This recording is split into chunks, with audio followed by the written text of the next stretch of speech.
მოგესალმებით დღის მნიშვნელოვანი მოვლენებით ეთერშია ახალი ამბები ანჟელა ქავთარაშვილთან ერთად. თელავის მუნიციპალიტეტის სოფელ ნაფარეულში რუსეთ-საქართველოს 2008 წლის საბრძოლო მოქმედებების დროს დაღუპული ზურაბ ბალაშვილის ხსოვნის მემორიალი გაიხსნება, რომელსაც ადგილობრივი ბიუჯეტი დააფინანსებს. მემორიალის დადგმა სოფლის მოსახლეობის მოთხოვნა იყო. ზურაბ ბალაშვილი 1991 წელს დაიბადა. იგი ჩრდილოატლანტიკური ალიანსის მიერ წარმოებულ სამშვიდობო ოპერაციებშიც იღებდა მონაწილეობას. ვცლად ერეკლე ცოცანიძე ამბობთ. თელავის მუნიციპალიტეტის სოფელ ნაფარეულში მცხოვრები ზურაბ ბალაშვილი 2008 წლის აგვისტოში მომხდარი რუსეთ-საქართველოს ომის გმირია. იგი რუსეთის საჰაერო შეტევის დროს ცხინვალის მისადგომებთან დაიღუპა. ზურაბ ბალაშვილი 1991 წელს დაიბადა. 9 კლასის დასრულების შემდეგ ოჯახის ფინანსური გაჭირვების გამო სწავლა ვეღარ გააგრძელა და სამხედრო სამსახურში წავიდა. სავალდებულო სამსახურის შემდეგ მუშაობა ეუთოს მისიაში დაიწყო. ეუთოს მისიიდან კი პირდაპირ საკონტრაქტო სამხედრო სამსახურში გადავიდა. 26 წელი იყო. ეს დამთავრებამდე დაქორწილდა ზურა.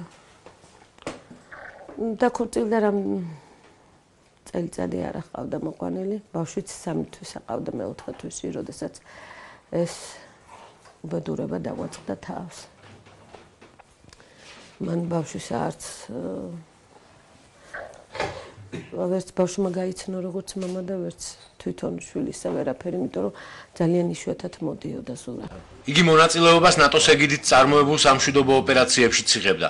ზურაბ ბალაშვილის დედის თქმით, მიუხედავად იმისა, რომ წლებია შვილის სითბოს და მზრუნველობას ვეღარ გრძნობს, ამაყია, რომ ის საქართველოს ერთიანობისთვის ბრძოლას შეეწირა. მე პირველ რიგში ის უფრო მიჩვენია ჩემ შვილისადმი.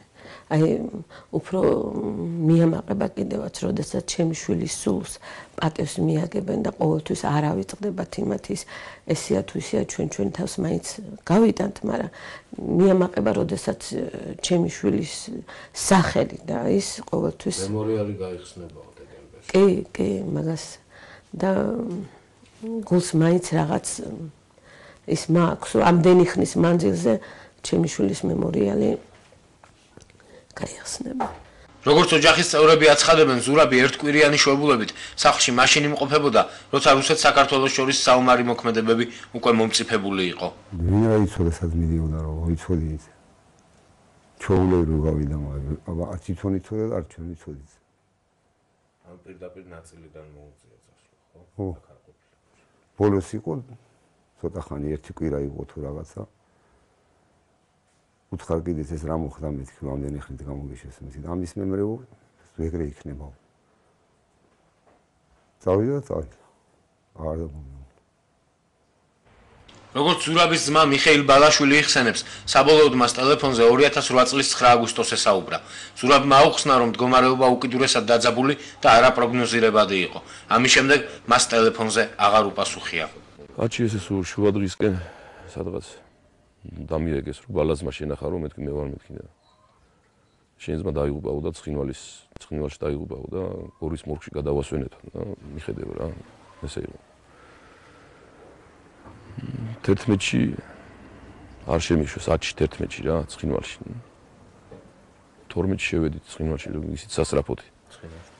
გორში რა, ცხინვალში და ხო გადმოასვენეს და გორში შევედით სადღაც ესე 12-ში.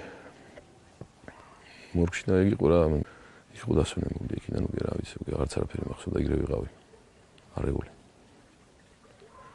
წელს ზურაბის დაბადების დღეზე სოფლის მაცხოვრებლების მოთხოვნით ნაფარეულის ცენტრში მისი ხსოვნის საპატივსაცემოდ მემორიალი გაიხსნება.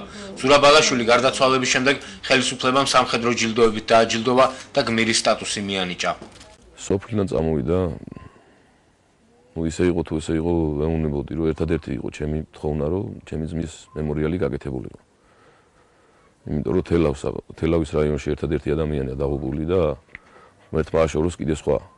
როგორც თვითმმართველი თემის თელავის მუნიციპალიტეტის საკრებულოს თავმჯდომარემ ბაატა გიორგობიანმა განაცხადა, ზურას მემორიალის პროექტი უკვე მზადაა. საკრებულომ შეამცირა ადმინისტრაციული ხარჯები და მემორიალის დასაფინანსებლად გადაამისამართა. რაც შეეხება მემორიალის თემას, უკვე 1 წელი არის ამ საკითხზე არის მსჯელობა. მოგეხსენება ნაფარეულის ცენტრში ეს მემორიალი მდებარეობს იმ ისტორიულ გალავანთან. შემუშავდა რამოდენიმე პროექტი სხვადასხვა ღირებულებისა და ჩვენ საკრებულოს თომაზე გამოუძებნეთ თვითონ საკრებულოს აპარატის თანხების შევკვეცეთ და ეს ახლა მიმართეთ იმისათვის რომ გაეკეთებინათ ეს მემორიალი დღის მდგომარეობით ოჯახთან შეთანხმებით შერჩეულია პროექტი და 17 დეკემბერს არის ზურაბის დაბადების დღე და ფიქრობთ რომ მანამდე ეს ყველაფერი უნდა დავასრულოთ. ზურაბის დაღუპვის შემდეგ მისი სიცოცხლის ბოლო კადრები ოჯახს მისმა თანამებრძოლებმა გადასცეს. კადრებზე აღბეჭდილია ზურას და მისი თანამებრძოლების ბოლო ერთობლივი სიმღერა ავტობუსში, რომლითაც ისინი საომარი მოქმედებების ზონაში მიემგზავრებიან. მიუხედავად იმის, რომ ვიდეო მობილური ტელეფონითაა გადაღებული და საკმაოდ დაბალი ხარისხია, ჩვენ მის მცირე მონაკვეთს გთავაზობთ.